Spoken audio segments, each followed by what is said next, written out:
I was taken to heaven, and I seen beautiful flowers, beautiful meadows, beautiful grass, everything just the most beautiful that you could even imagine as a 5-year-old, But I remember walking over this bridge, and then I just keep walking, and I keep walking, and as I walk, there's this beautiful mountain, there's a beautiful river flowing, there's flowers, every color, beautiful, just absolutely, just breathtakingly beautiful. And I keep walking, and as I'm walking, I see a man, and he's standing there in front of an easel.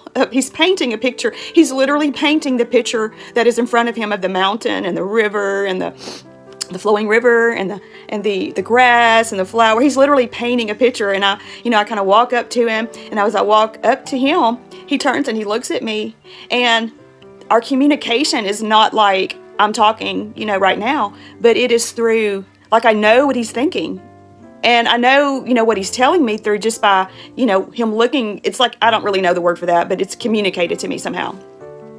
And he told me as a little girl that he loved me and that he was my friend. And that he would always be with me, that he would never leave me and he would never forsake me, but that he would always be with him. And basically that I could count on him in my life and that he would always be with me.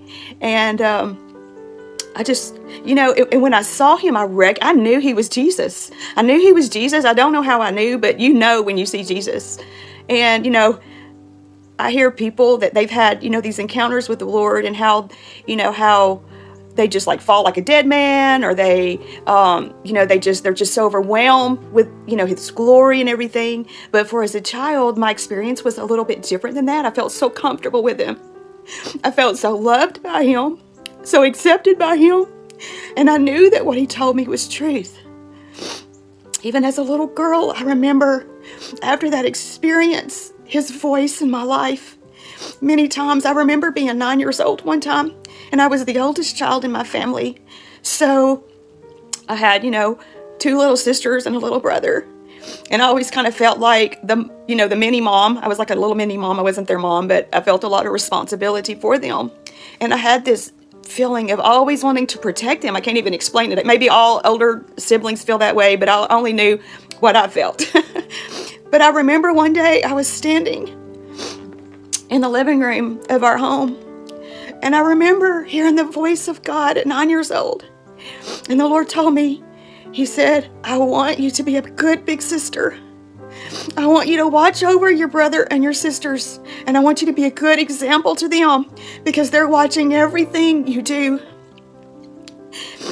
And it was serious. I mean, he was serious. I knew he was serious, and I knew that truth in my heart when he spoke it to me. I knew that the words that he was speaking to me would impact not just my life, but their life for years to come. I can't explain how.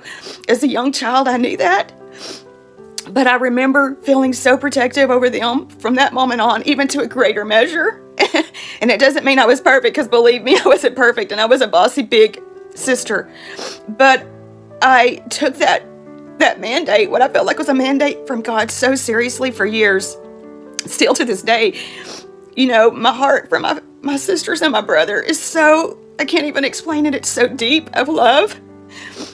And my feeling of being responsible to be a good steward with my life, and to pray over my family, and to love them, and to be a good, something they can look up to, and to try to model, and just to be a godly woman. Anyway, I'm trying not to cry, sorry. But anyway, I just wanted to share how that experience as a little girl, it's 5 years old, marked me so deeply.